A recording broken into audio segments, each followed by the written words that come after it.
Chika ko sa inyo yung friend kong kutuhin. Nangyari to sa kanya nung bata pa lang siya, as in ang dami niyang kutuhin talaga siya. Since bata pa nga, mahilig na siya maglaro sa labas, patintero, bamsang, tumbang preso, at 10-20. Siyempre kapag mga babae at saka mga bading, favorite nila maglaro ng 10-20 talaga.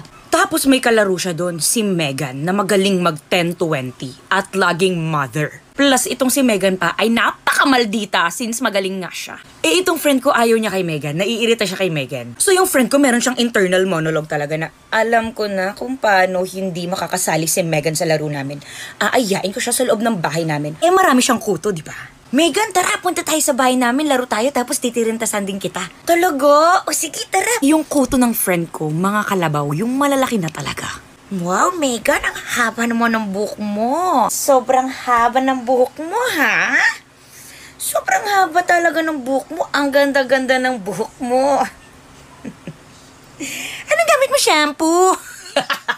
Unti-unti niya nang nilalagyan ng kuto si Megan talaga. Lumipas ang ilang araw, hindi na nakakapaglaro si Megan sa labas at naririnig nila yung nanay niya na, yan, huwag ka nang lumabas, huwag ka nang lumabas, ang dami-dami mong kuto.